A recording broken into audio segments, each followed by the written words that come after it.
سیدنا عمر. 3 قصه یا 4 قصه وقت زیاد نمیگیرم. پیش از اسلام شروع کنم و بعد از اسلام عمر چگونه عمر شد. حتی حضرت عمر میگه روز حبیب خدا مرا زوره کرد، حالی من میگه ایمان نآورده بود. گفت ابن خطاب، بچه خطاب دنبال ما بسیار نگرد. یه لحظه اگه مرا تنها موند 2 رکعت نماز بخوانم. و روزی میگه ما دیدم محمد نماز خوندسته، با دلم گفتم این شاعر را بی، حالا با زبان حرف نزدم، با دلم گفتم این شاعر را بی شعر خوندسته. همون حالت میگه حبیبی نازنین در نماز این آیه مبارکه را خواندم، بسم الله الرحمن الرحیم و ما هو بقول شاعر. سخنان محمد سخنان شاعرانه است. میگه گفتم این فالبین بودن مرا فهمید. میگه دویم جمله را خواند و ما هو بقول کاهن. سخنان حبیب خدا سخنان فالبینا هم نیست. میگه والله گفتم این مرد کسی از صاحب داره. ما فکر کردیم ملکه جواب ما گرفتم، اگر چه 6 سال بعد میگه ما مسلمان شدم. و روز میگه یک زن دیدم در راه میرفت، گفتم مادر کجا میری؟ گفت عمر تو مسلمان هستی، سرزمین خدا بسیار است، میرم یک سرزمین دیگه. گفت در پناه خدا باشه. زن وقتی که از زبانی عمر نام خدا را شنید از سفر گشت. گفت مردک جان حیده ما بوده که عمر نام خدا را میگیرم. گفت زن خوب ساده هستی، والله خیلی با عمر مسلمان میشه، عمر مسلمان نمیشه. میبینی؟ و رسول اکرم صلی الله علیه و سلم شبی از شبا به نزد خانه ابو جهل و عمر گذشت و دستی مبارک هم بالا کرد و گفت خدایا اسلامی مرا زینت بده و احد عمرین، یا عمر مسلمان بکن یا ابو جهل. یکم جمله دعا و جمله دوم چی بود که خدای عظیم ده تا کدامش دوست می‌داری، یکش مسلمان.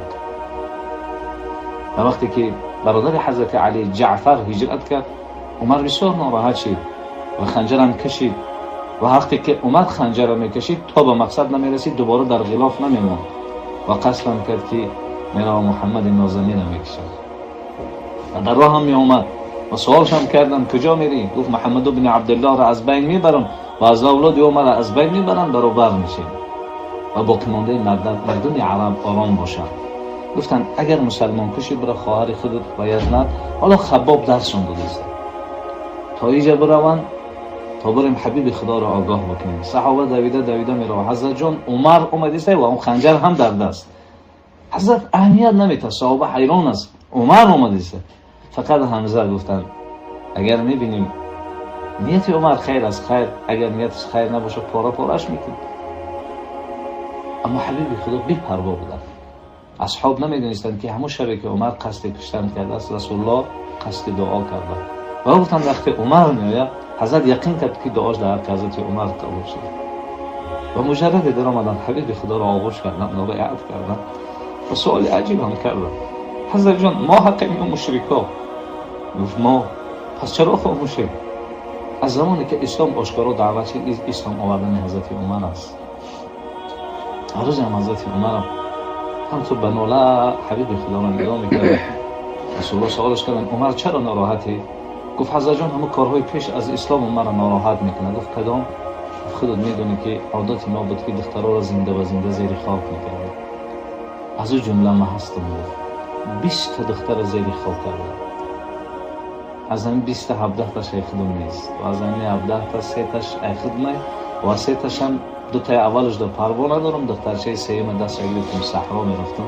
دخترچه به ما ناز میکرد که با پدر استراحت رفتم. گرگیردی پدر دور میزد و وقتی خبرش میکردم خوکا در ریشای ما میشست که میامد از ریشای ما جدا میکرد و موندم داخل چیزی با سنگ وزبین زدم بالا کرد. پدر جان من چی گناه کردم که این کار نسبت من؟ هر جایی که همین قصه در میامد حبیب خدا میگفت اعید یا عمر. عمر قصه تا یه بار دیگه از سر بکرد. گفت عمر اگر مسلمان نمیشدی آتش دوزخ انتظار. بعد اون خاطر برادر همین صحابه‌ای که من اینقدر ذکر کردم جان به جان رسول الله مونده. یه نکته است که همه ما و شما باید افتخار بکنیم و همین حدیث همین خانم دعا میکنم وقتی زیاد تمام نمیگیرم. ببین رسول اکرم صلی الله علیه و سلم شب در محضر اصحاب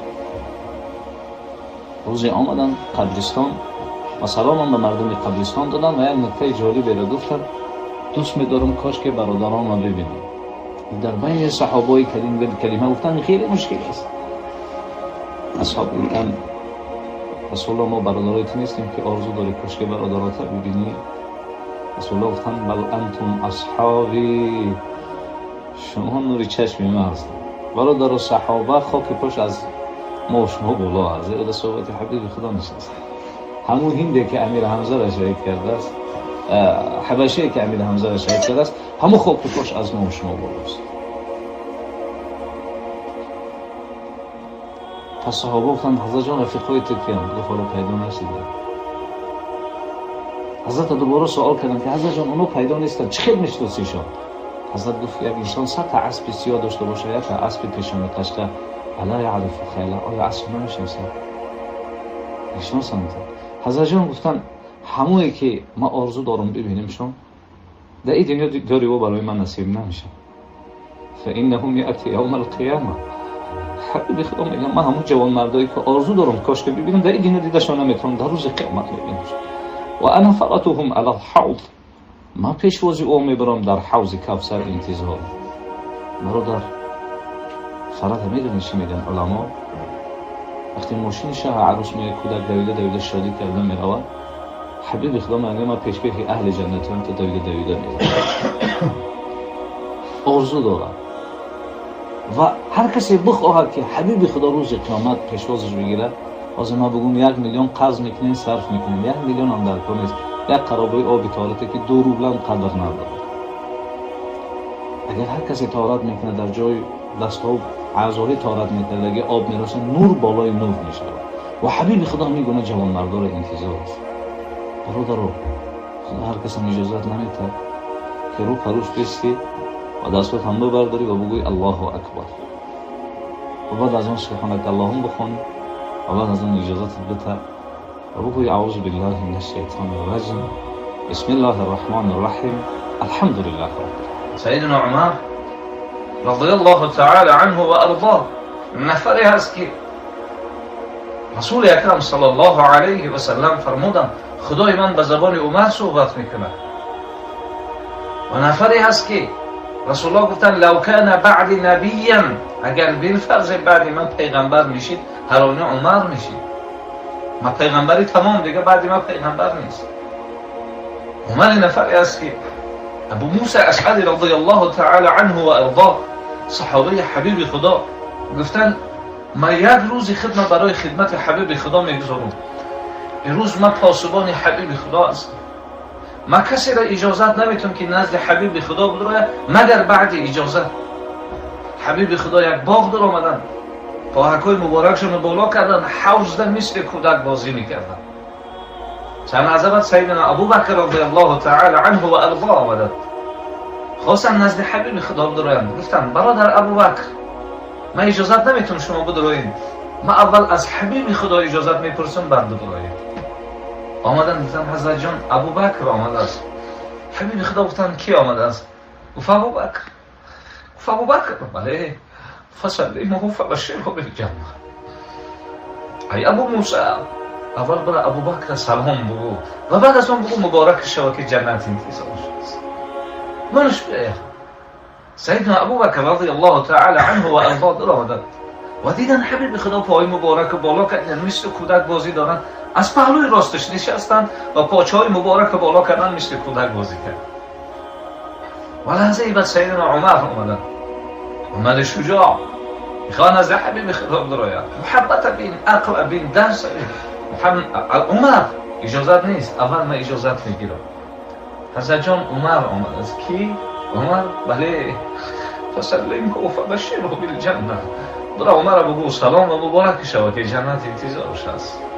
سیدنا عمر آمدن دیدن حبیب خدا با ابوبکر پا را بالا کردن مثل کودک بازی کردن، از پهلوی چپ حسن عثمان فسلیمه فبشره بالجنه، عثمان مبارک شو بگو جنتی است. حسن علی، پسان دیگر صحابه را بخیل نیستند. ببین چقدر سخیه، عجیب نکته جالبی را قید میکنن.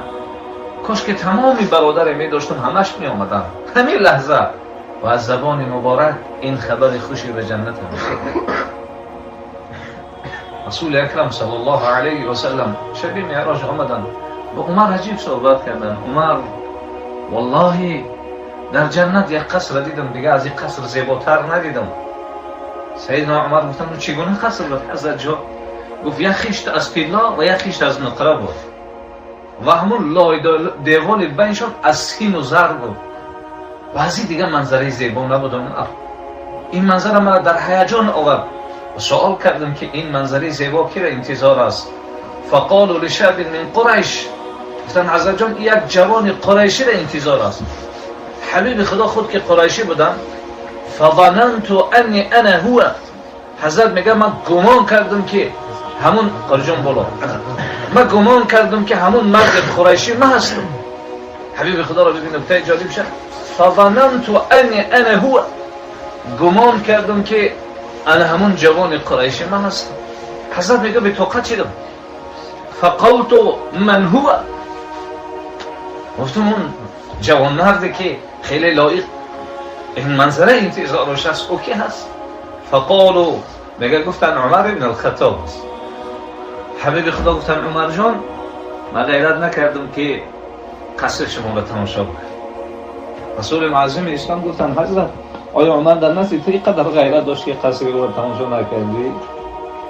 سیدنا عمر با حبیب خدا مینیست. اصلا علما میفرمایند اگر روز قیامت اعلام شود کسی محمد را دوست می‌داره یک طرف بیستن، همه یک طرف بیستن و عمر ابن الخطاب خود طرف تنها، همه چی محبت عمر را پیدا نمی‌کنند.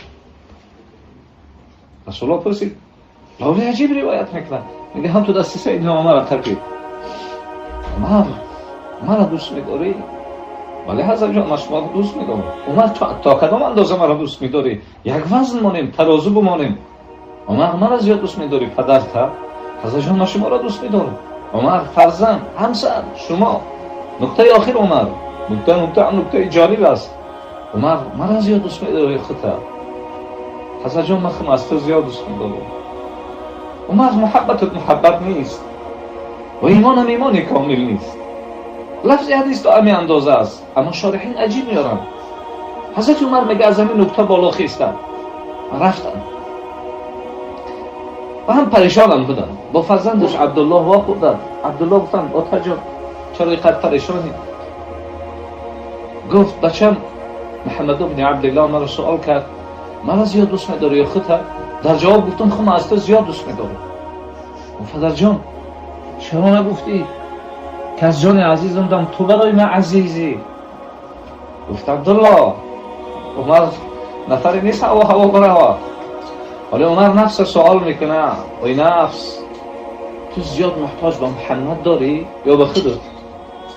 و سوال دوم ای نفس تو روز قیامت پیش خدا میری با اعمال خودت میری یا با شفاعت پیغمبر؟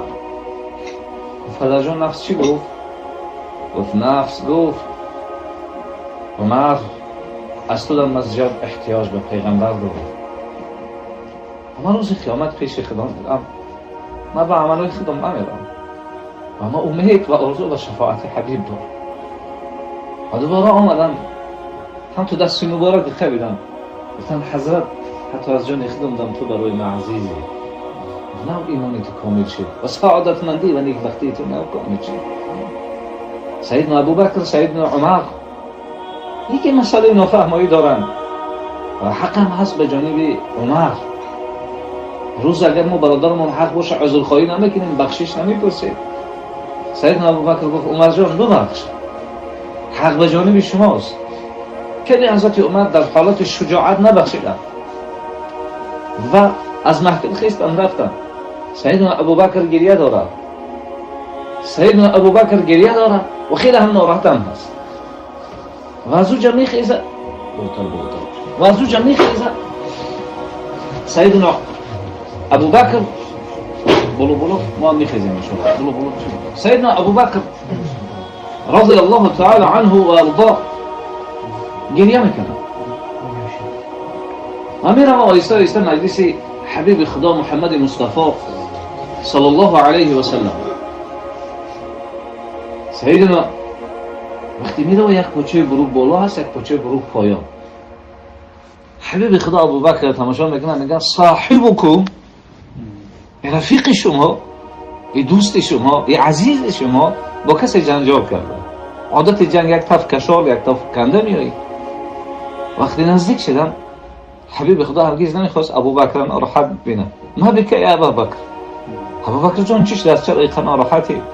سیدی او حبیبی، سیدی من، دوستداری من، حبیبی من محمد صلی الله علیه و سلم.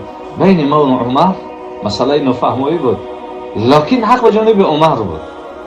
پس چرا حق به جانب عمر است؟ ناراحتی از جان عمر مرا نبخشید، ناراحتی میگه است که مرا عمر نبخشید. رسول الله اینقدر ناراحتی گفت ابوبکر تو را خدای عمر میبخشد و تو را خدای عمر میبخشد و تو را خدای عمر میبخشد. و لحظه حضرت عمر تسکین یافتن، آرام دغدغه ستادانه خانه ابوبکر بیایند تا از ابوبکر عذر خواهی بکنند، نیفتند و دوان نزد حبیب خدا آمدند. همون جایی که حضرت عمر نمایان شدند رخسارهای مبارک سرخ شدند. وقتی رخسارها مبارک سرخ میشدند اصحاب میگفتند قیامت میشه، همه به زانو افتیدند. عمر میگه عیب ماست، ابوبکر میگه نه عیب ماست، عیب بالای خچون آوردن جنجال است. برادر حبیب خدا سخنی گفتن تلفظش دشوار است. گفتن ای اصحابی یاد داره زمانی ما گفتم من پیغمبرم همه شما من دروغگو گفته بوده فکذبتم. انا میجا اون مرد مرا قبول کرده. این ناراحت میکنه. همه مرا دروغگو گفته بوده جز از ابوبکر. سیدنا عمر رضی الله تعالی عنه میفرماید از همون زمان که ابوبکر ناراحت نکرد. حتی هم رسول الله صلی الله علیه و سلم از دنیا گذشت. حضرت عمر توصیه کردن ابوبکر خلیفه کنیم و خلیفه هم شد. و بعد از آن اومدن گفتن عمر تو نفری هستی که رسول الله گفته بود بعد من پیغمبر شو تو میشی، چرا خلیفه اول نشدی؟ گفت وای بر شما. یک شب که ابوبکر با حبیب خدا گشت است، یک شبش از ما و از اولاد ما بالا است. گفتن اون کدام شب است؟ گفت شب هجرت. غیر ابوبکر کسی در بر رسول الله نبود.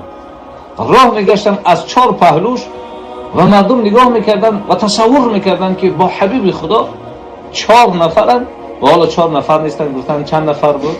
1 نفر بود. برادر کم کم معلوم شد رسول الله صلی الله علیه و سلم سوال عجیبی کردن. همه اصحاب بودن. رسول الله سوال عجیب کرد که امروز کدام شما جنت رفت؟ تصور بکنید که کی در دنیا جنت میره و میآید. جا ابوبکر صدیق است، عمر فاروق است، عثمان است، علی، همه خاموشن مگر عبدالله خرسال میگه انا یا رسول الله امروز ما جنت رفت. رسول الله تعجب میکنه عبدالله خرسال میگه امروز ما جنت رفتم آمدم. و سوال دوم حبیب خدا است که آیا یگان تا شما از میوه های جنت خورد؟ همه خاموشن. عبدالله ابن عمر میگه انا یا رسول الله حضرت جان امروز ما از میوه های جنت خوردیم. حضرت عمر میگه عبدالله از تو کلانا خاموشن چرا گپ میزنی؟ و سوال سوم آیا امروز کسی از آبهای جنت نوشید؟ عبدالله میگه انا یا رسول الله حضرت جان نه. حضرت سوال کردن یا عبدالله کیف دخلت الجنه و اکلت و شربت من میاه؟ امروز چخیر جنت رفتی؟ و چخیر از آبهاش خوردی و از میوه هاش خوردی؟ و حضرت جان امروز قرآن میخوندم، وصف جنت خوندم. والله حالی هم پرنده های جنت فریاد دارند که داشت بخی گوشم هست. و حضرت قرآن امروز درباره وصف میوه های جنت خوندم، حالا هم لذتش از دهن من نرفته. و در وقتی باره آبهاش خوندم حالی هم شیرینیش از حلق من پایان نشده است. قرآن باید انسان در این باوری بخواند. سوره مبارکه اذا الشمس کورت و عمه و اذا زلزلت نازل شد. روز سیدنا ابوبکر گفت حبیب خدا نگاه میکنم کمرت شکسته، میانت خم شده، مستفید شدی. گفت ابوبکر از زمان خداوند سوره عمه و اذا الشمس کورت و سوره اذا زلزلت نازل کرد این سوره ها کمر مرا شکستند. و سوره مبارکه اذا زلزلت نازل شد یک جوان 3 روز بیرون نبر آمد. گفتن حضرت جان میگه جوان 3 روز است از خانه بیرون نمیشه. حضرت خبرگیریش رفتم جوان خواب است و گفتن قل یا بنی لا اله الا الله. بچه جان یک بار لا اله الا الله و گفتن گفت من نهشه بندیم. گفتن چرا حضرت جان؟ گفت سوره اذا زلزلت جگر او پاره کرده است. اما ما شما قرآن میخونیم، اگر یک قاری خوب بخونه اهمیت میتیم، اگر کم قاری آوازش میسیم ما دغل باشه اهمیت نمیتیم. به خاطر آواز شده به سخن خالق خود اهمیت نمیتیم. پیامبر صلی الله علیه و سلم یک نمونه برای ما و شما بودن و تا این روز نمونهش الحمدلله مانده است و رفته است. روزی میشود که ما از حبیب خدا جدا میشم و روز قیامت اگر ما در یک روز 5 بار محمد نبینم حالی ما چی میشه باشه؟ ما مثل محمد صلی الله علیه و سلم عمل ندارم، اما این پیغمبر است، اگر در اوج کبریا هست و ما هیچ عملی ندارم. همین فکر حضرت ثوبان مجبور کرد و از جاشم خیست آمد و هیچ کس رسول الله را به این نام فریاد نکرده است محمد رسول الله، هیچ کس.